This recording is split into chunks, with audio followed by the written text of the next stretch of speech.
بسم اللہ الرحمن الرحیم۔ عزیز طلباء السلام علیکم۔ ہمارا آج کا موضوع بچوں آپ کے نصابی بک میں سے ایک چیپٹر ہے دوستی کا پھل۔ تو آج اس کو میں آپ کو پڑھاؤں گا، اس کی ابتدائی باتیں اور اس کی تشریح جو ہے ہم وہ پڑھیں گے۔ اور اس حوالے سے بچوں یہ ذہن میں رکھیے گا، یہ چیپٹر خلاصے کے حوالے سے بہت اہم ہے، اور تشریح تو ظاہر ہے آپ کو پتہ ہے کہ چیپٹر میں سے تشریح آتی ہے، لیکن خلاصے کے حوالے سے یہ چیپٹر زیادہ اہم ہے۔ سبق کا عنوان دوستی کا پھل، مصنف ہیں اس کے شفیع عقیل۔ صنف ادب میں بچوں یہ لوک داستان ہے، ماخذ اس کا ہے پنجابی لوک داستان۔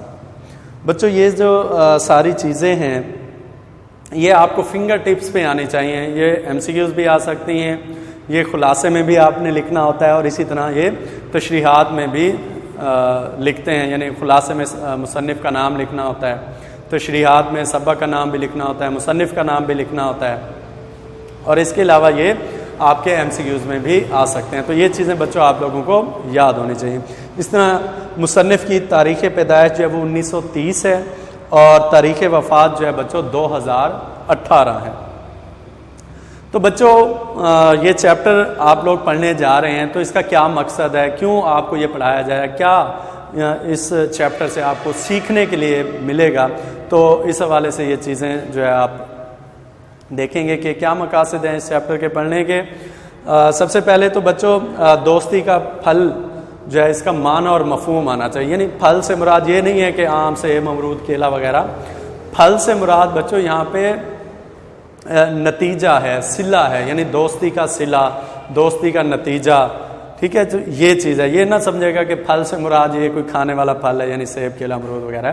تو یہاں سے مراد دوستی کا پھل سے مراد کیا ہے کہ دوستی کا صلہ، دوستی کا نتیجہ، یعنی اچھے دوست ہوں تو اس کا صلہ آپ کو کیا ملتا ہے، تو یہ چیز ذہن میں رکھنی ہے۔ اس کے بعد لوک داستان ہے، میں نے آپ کو بتایا اس صنف ادب میں لوک داستان ہے، تو یہ لوک داستان ہوتی کیا ہے بچوں؟ بنیادی طور پر جو لوک داستانیں ہوتے ہیں ان کا کوئی مصنف نہیں ہوتا، جیسے دادا دادی یا نانا نانی جو ہے وہ بچپن میں آپ لوگوں کو جھولا جھلاتے ہوئے یا گود میں سلاتے ہوئے یا رات کو سوتے وقت بازو پہ سلا لیا اور وہ بڑی بڑی کہانیاں ایسے سناتے رہتے تھے، ایسی من گھڑت قصہ کہانیاں۔ تو یہی بچوں من گھڑت قصہ کہانیاں جو ہوتی ہیں، جو نسل در نسل ایسے چلتی آتی ہیں، ان کو لوک داستانیں جو ہے وہ کہا جاتا ہے۔ اس کے بعد بچوں ہم دیکھیں گے دوستی کا چناؤ۔ بچوں جب آپ دوست بنانے لگو تو اس وقت ان کا انتخاب کر لو کہ کیسے جو ہے وہ آپ کے دوست جو ہے وہ خاندانی ہیں، ان کے صحبت کیسی ہے، وہ سچے ہیں، نمازی ہیں، اچھی صحبت ہے ان کی، اچھی عادات کے مالک ہیں، تو ایسے دوست بنائیں جو آپ کے مصیبت کے وقت کام ہیں، تو اچھی صحبت ہو، ٹھیک ہے۔ تو اچھے دوست بچوں زندگی کا خاصہ ہوتے ہیں۔ جیسے اس چیپٹر میں ایک کبوتر اور کبوتری کا جوڑا رہتا تھا، تو انہوں نے سوچا ہمارا کوئی دوست ہونا چاہیے جب مصیبت میں ہمارے کام ہے، تو انہوں نے کیا کیا، انہوں نے اپنے دوستی کا انتخاب کیا، انہوں نے کہا کوئی دوست بنانے چاہیے۔ تو اس کبوتر اور کبوتری کے جوڑے نے کیا کیا بچوں، اپنے ایک دوست بنایا، اور دوست کس کو بنایا؟ جو اس کے ساتھ جو ہے وہ رہتے تھے، گدھ۔ تو گدھ کے ساتھ یہ ایک پرندہ ہوتا ہے بچوں، کافی بڑا ہوتا ہے، کوے ٹائپ کا، ٹھیک ہے۔ تو گدھ کے ساتھ انہوں نے جو ہے وہ اپنی جو ہے وہ دوستی قائم کی، اور مصیبت میں گدھوں نے اس کا پھر ساتھ بھی دیا۔ تو دوستوں کے حوالے سے بچوں ایک حوالہ لکھ لیں، یہاں پہ قول لکھ دیں کہ زندگی میں دوست نہیں ملتے، زندگی میں دوست نہیں ملتے، بلکہ دوستوں میں زندگی ملتی ہے۔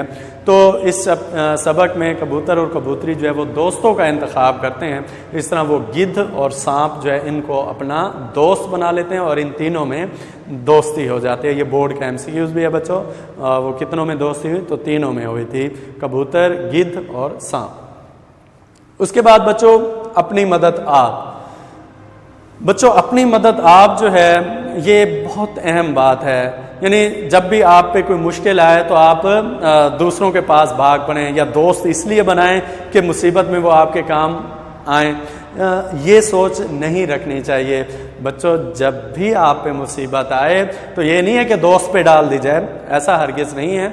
آپ اپنی مصیبت، آپ اپنے کام پہلے خود حل کرنے کی کوشش کریں، پہلے خود اپنے کام خود کریں، ٹھیک ہے؟ تب آپ، اگر آپ سے حل نہیں ہو سکتے تو تب آپ دوست کو بتائیں یا دوسروں سے مدد طلب کریں، پہلے اپنے کام کی خود مدد کریں، کیونکہ قرآن مجید میں بھی اللہ تعالیٰ فرماتا ہے کہ اس وقت تک کوئی قوم انقلاب پیدا نہیں کر سکتی جب تک وہ اپنے دل و دماغ سے نہ کام لے، یعنی جب تک آپ خود نہیں کچھ عمل کریں گے تو خدا بھی آپ کی مدد نہیں کرے گا۔ اس طرح ہمارا ایک محاورہ بھی ہے، خدا ان کی مدد کرتا ہے جو اپنی مدد آپ کرتے ہیں۔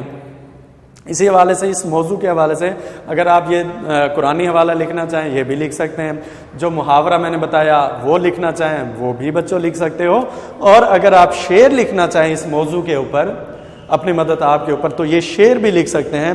خدا نے آج تک اس قوم کی حالت نہیں بدلی، خدا نے آج تک اس قوم کی حالت نہیں بدلی، نہ ہو جس کو خیال آپ اپنی حالت کے بدلنے کا۔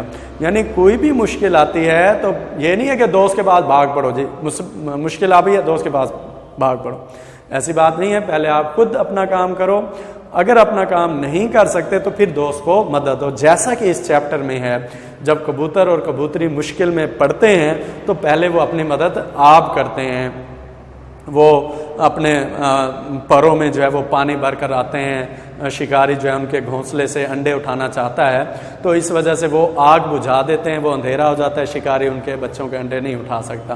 لیکن وہ چونکہ کبوتر جو ہے وہ چھوٹا پرندہ ہے تو اس کے پروں میں اتنا پانی نہیں آتا تھا، تو شکاری نے اب جو ہے موٹی لکڑیاں جلا لی تھی، تو اب وہ نہیں بجھا سکتے تھے، زہر ہے کبوتر اتنا پانی بھر کے نہیں لا سکتا تھا، تو پہلے اس نے اپنی مدد آپ کی، جب اس کی حوصلے سے، اس کی جسامت سے کام بڑھ گیا تو بچوں پھر اس نے اپنے دوست سے مدد چاہی، پھر وہ گدھ کے پاس گیا۔ یہ نہیں ہے کہ جیسے مصیبت پڑی وہ بھاگا بھاگا گدھ کے پاس پہنچ گیا، نہیں، پہلے اس نے اپنی مدد آپ کی، جب اپنی مدد آپ کبوتر نہ کر سکا تب بچوں وہ گدھ کے پاس گیا کہ ایسے ایسے ایک شکاری آیا ہوا ہے، وہ میرے گھونسلے سے انڈے اٹھانا چاہ رہا ہے، تو آؤ آپ میری مدد کرو۔ پھر وہ ان دونوں نے مل کر کام کیا، ٹھیک ہے جی۔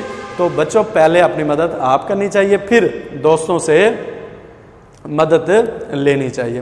اس کے بعد بچوں ہمسایوں کے حقوق کے حوالے سے ہے، تو اس چیپٹر میں جو کبوتر اور کبوتری نے فیصلہ کیا دوست بنانے کا، انہوں نے کہا دوست تو بنانے چاہیے، اب دوست ہو دوسرے جنگل کا تو پھر وہ ان کا خیال تو نہیں رکھ سکتا، تو انہوں نے کہا کہ جس جنگل میں وہ رہتے ہیں بلکہ ساتھ ہی دیکھیں پڑوس میں ہی کوئی پرندہ رہتا ہے تو اس سے دوستی کر لیں، تو ساتھ ہی دوسرے درخت پہ گدھوں کا جوڑا رہتا تھا تو ان کے ساتھ انہوں نے جو ہے وہ دوستی کر لی۔ تو بچوں ہمسایوں کے بڑے حقوق ہوتے ہیں، ہمسایوں کے حقوق کے بارے میں تو یہاں تک بھی تاریخ میں لکھا جاتا ہے کہ صحابہ کرام جو ہے وہ پریشان ہوتے تھے کہ کہیں ایسا نہ ہو کہ جائیداد میں یعنی ورثے میں بھی جو جائیداد ملتی ہے اس میں بھی ہمسایوں کا حق نہ آ جائے کہیں، یعنی ہمسایوں کے بہت حقوق ہیں۔ اور اس حوالے سے آپ یہ حدیث شریف بھی لکھ سکتے ہیں، تم میں سے مومن وہ ہے جو ہمسائے کے حق میں بہتر ہو۔ تو کبوتر اور گدھ انہوں نے آپس میں دوستی کر لی اور ہمسائے بھی تھے، تو ایک دوسرے کے حق میں ہمسایوں کو بہتر ہونا چاہیے۔ اب دیکھیں بچوں، آپ کے گھر میں کوئی غم ہے، کوئی دکھ ہے، تو دیکھیں آپ کے جو رشتہ دار ہیں وہ تو کوئی لاہور ہے، کوئی کراچی ہے، کوئی اسلام آباد ہے، کوئی کہاں کہاں رہتے ہیں، لیکن مشکل میں جو آپ کے پاس فوراً آئے گا وہ آپ کا ہمسایہ ہوگا۔ اس طرح کبوتر بھی جب مشکل میں پڑا تو گدھ جو ہے اس کا ہمسایہ تھا، وہ اس کے ساتھ آیا۔ تو اس وجہ سے ہمسایوں کے بہت سے حقوق ہیں بچوں، تو یہ حدیث آپ لکھ سکتے ہیں، تم میں سے مومن وہ ہے جو ہمسائے کے حق میں بہتر ہو۔ اس کے علاوہ بچوں ہم اس سبق میں پڑھیں گے دوست وہ جو مصیبت میں کام ہے۔ اب بچوں انہوں نے دوست بنایا تھا اور جب مصیبت پڑی تو دوستوں نے کام بھی دیا۔ اب یہ 3 دوست تھے، پہلے انہوں نے اپنی مدد آپ کی، یعنی کبوتر اور کبوتری نے اپنی مدد آپ کے تحت آگ کو بجھایا۔ جب موٹی لکڑیاں جلا دی گئیں تو بچوں وہ پھر گدھوں کو بلانے چلا گیا، کیونکہ یہ چھوٹا پرندہ ہے کبوتر، گدھ ذرا بڑا پرندہ ہوتا ہے، اس کے پروں میں زیادہ پانی آ جائے، تو وہ پانی جو ہے وہ لے کر انہوں نے آگ کو بجھایا۔ تب بھی شکاری نہ گیا، تب بھی شکاری نہ گیا تو وہ پھر اپنے دوست سانپ کے پاس گئے. تو کبوتر کی پہلے مدد کی کس نے جی؟ گدھ نے مدد کی. اس کے بعد گدھ سے بھی جب کام نہ بن پایا تو وہ اپنے تیسرے دوست سانپ کے پاس گئے. تو سانپ کو مدد کے لیے پکایا تو سانپ نے بھی کہا ٹھیک ہے میں حاضر ہوں آپ کی مدد کے لیے. تو ایسے دوست ہونے چاہیے جو مصیبت میں آپ کے کام بھی ہیں. لیکن یہ بات ذہن میں رکھنی ہے، پہلے آپ اپنی مدد آپ کریں گے، بعد میں دوستوں کو دیکھیں گے کہ وہ آپ کے کتنا کام آتے ہیں. تو بچوں اس حوالے سے آپ شعر بھی لکھ سکتے ہیں. خوشی میں تو سب پاس آ جاتے ہیں، خوشی میں تو سب پاس آ جاتے ہیں، دوست وہ جو مصیبت میں کام آتے ہیں. تو دوست ہمیشہ اچھا دوست وہی ہوتا ہے جو مصیبت میں کام آتا ہے. دیکھو کبوتر کو مصیبت پڑی، پہلے اس نے اپنی مدد آپ کی، جب اس کے حوصلے سے کام بڑھ گیا تو اس نے بچوں گدھ کو بلایا.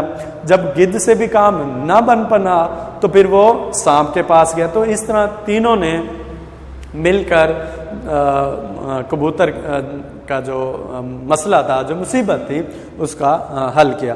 اس کے بعد بچوں شکاری کا کردار آتا ہے. شکاری کا کردار بچوں ایک نفی کردار ہے، یعنی شکار کرنا ٹھیک ہے، اچھی بات ہے، جائز ہے، لیکن شکار کا بھی موسم ہوتا ہے. اس موسم میں شکار نہیں کرنا چاہیے جب پرندوں کی بریڈنگ ہو رہی ہو، یعنی وہ بچے دے رہے ہوں، تو اس وقت شکار کرنا جائز نہیں ہے. اور یہاں تو معاملہ ہی الٹ تھا، وہ گھونسلے سے انڈے اٹھانا چاہتا تھا.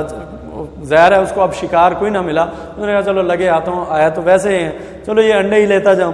تو ایسا نہیں کرنا چاہیے، یہ بہت ہی غلط بات ہے. تو شکاری لوگ جو ہوتے ہیں شکار کریں لیکن موسم کے مطابق کریں. تو اس طریقے سے نہیں کرنا چاہیے کہ کبوتروں کے انڈے اٹھا کر لے جائے. تو یہ ایک نفی کردار ہے، انسانیت کا مظاہرہ کرنا چاہیے انسانوں کو. تو بچوں شکاری کے نفی کردار کے حوالے سے آپ یہ شعر لکھ سکتے ہیں. دور حاضر کے ابن آدم میں آدمی پن کی کوئی بات نہیں. تو آئیے بچوں اب ہم ایک نثر پارے کی تشریح کرتے ہیں. کبوتر گدھوں کے جوڑے کو ساتھ لے کر آیا تو انہوں نے دیکھا کہ آگ پوری طرح سے جل رہی تھی اور اس کی روشنی میں شکاری درخت پر چڑھ رہا تھا. تو بچوں کبوتر اور کبوتری کا جہاں پہ گھونسلہ تھا جس درخت کے اوپر، وہاں گھونسلے میں جو انڈے پڑے تھے وہاں پر ایک شکاری آن ٹپکا. اور اس شکاری نے کیا کیا، اس کو کوئی شکار تو نہ ملا تو اس نے کہا لگے ہاتھوں یہ انڈے ہی لیتا جاؤں. تو چونکہ تھوڑا اندھیرا چھا چکا تھا اس نے تھوڑی سے آگ جلائی اور اس کی روشنی میں وہ درخت پر چڑھنے لگا. کبوتروں نے جب یہ دیکھا تو وہ بھاگے دریا پہ پہنچے اور وہاں پروں میں اپنا جو ہے پانی لے کر آئے اور آگ بجھا دی. لیکن اس نے کیا کیا، اس نے دوبارہ جو ہے وہ موٹی لکڑیوں سے آگ جلائی. اب ظاہر ہے کبوتر اور کبوتری چھوٹے پرندے ہیں، وہ اتنا پانی نہیں بھر کے لا سکتے تھے کہ وہ موٹی لکڑیوں کی آگ کو بجھا سکیں. تو دیکھو پہلے بچوں انہوں نے اپنی مدد آپ کی، اپنا مسئلہ خود حل کرنے کی کوشش کی. تو اس حوالے سے بچوں آپ یہ لکھ سکتے ہیں خدا نے آج تک اس قوم کی حالت نہیں بدلی، نہ ہو جس کو خیال آپ اپنی حالت کے بدلنے کا، یا خدا ان کی مدد کرتا ہے جو اپنی مدد آپ کرتے ہیں، یہ لکھ سکتے ہیں. تو بچوں پہلے انہوں نے اپنی مدد آپ کی، لیکن جب شکاری نے موٹی لکڑیاں جلا لیں تو پھر انہوں نے کیا کیا، وہ پھر اپنے دوست گدھوں کے پاس گیا اور انہوں نے کہا کہ میں ایسے ایسے مشکل میں آن پڑا ہوں، ایک شکاری آیا ہوا ہے اور وہ میرے گھونسلے سے انڈے اٹھانا چاہتا ہے. تو بچوں گدھوں نے دوستی کا مظاہرہ کیا، دوستی کا حق ادا کیا. اب چونکہ کبوتر مصیبت میں تھا تو وہ فوراً اس کے ساتھ ہو لیے اور اپنے دوست کی مصیبت میں کام آئے. تو انہوں نے کیا کیا بچوں، دونوں گدھ کبوتر اور کبوتری کے ساتھ جلدی جلدی دریا پر گئے اور انہوں نے اپنے بڑے بڑے پروں میں پانی بھر کر آگ پر پھینکنا شروع کر دیا. اسی طرح دیکھتے ہی دیکھتے چند لمحوں میں جلتی ہوئی آگ بجھ گئی. اب چونکہ بچوں اس نے لکڑیاں موٹی جلائی تھی، کبوتر تو نہیں بجھا سکتا تھا، تو اپنے دوستوں کو گدھوں کو ساتھ لے کر آیا. تو وہ چاروں اب دریا پر گئے، وہاں سے انہوں نے پانی بھرا. گدھوں کے پر ظاہر ہے بچوں وہ تھوڑا بڑا پرندہ ہے، چیل سے بھی تھوڑا سا بڑا پرندہ ہوتا ہے. تو وہ بچوں بڑے بڑے پروں میں اپنے پانی بھر کر لے کر آئے اور انہوں نے ان موٹی لکڑیوں کی جو آگ لگی تھی اس کو بجھایا. تو بچوں اب دیکھیں انہوں نے یہ جو کام کیا، مصیبت میں دوست اس کے تھے، کبوتر اور کبوتری پھنسے ہوئے تھے، تو انہوں نے اس کی مصیبت میں مدد کی. تو اس حوالے سے بچوں دوست وہی ہوتا ہے جو مصیبت کے کام آئے. تو اس حوالے سے بچوں آپ یہ شعر لکھ سکتے ہیں، خوشی میں تو سب پاس آ جاتے ہیں، خوشی میں تو سب پاس آ جاتے ہیں، دوست وہ جو مصیبت میں کام آتے ہیں۔ تو اب گدھ جو ہے وہ مصیبت میں کام آئے، پانی بھر کر لے کر آئے، آگ بجھائی، تو یہ دوستی کا حق انہوں نے ادا کر دیا۔ اس کے بعد بچوں کیا ہوتا ہے، یہ دیکھ کر شکاری حیران رہ گیا کہ یہ آگ کیسے بجھ جاتی ہے، وہ بار بار نیچے اترتا اوپر چڑھتا، اب شکاری بھی تھک چکا تھا، اب ظاہر ہے وقت بھی زیادہ ہو گیا تھا، تاریکی بھی بہت زیادہ اب چھاتی جا رہی تھی، بہت زیادہ تاریکی ہو رہی تھی، تو مصیبت یہ تھی کہ اب اندھیرا بہت زیادہ ہو چکا تھا، پھر یہ بھی تھا کہ شکاری بار بار درخت پر چڑھ اور اتر کر تھک چکا تھا۔ تو اب بچوں شکاری جو ہے درخت پر چڑھ کر اتر کر تو بار بار یہ کام کر کے تھک چکا تھا، لیکن بچوں اب کبوتر اور گدھ جو تھے انہوں نے اپنی گدھوں نے کبوتروں کے ساتھ اپنی دوستی کا حق جو ہے وہ ادا کر دیا تھا، جو ان کو مصیبت پڑی تھی وہ مصیبت انہوں نے دور کر دی۔ تو محاورہ جو ہے بچوں مشہور ہے، دوست وہ جو مصیبت میں کام ہے، تو گدھوں نے مصیبت میں کبوتری کی اور کبوتر کی مدد کر کے اپنی دوستی کا حق ادا کر دیا۔ تو آج کا ہمارا موضوع ختم ہوا جاتا ہے، انشاءاللہ بچوں اگلے لیکچر میں ملیں گے، اپنا بہت سا خیال رکھیے گا۔ اوکے بچوں، اللہ حافظ۔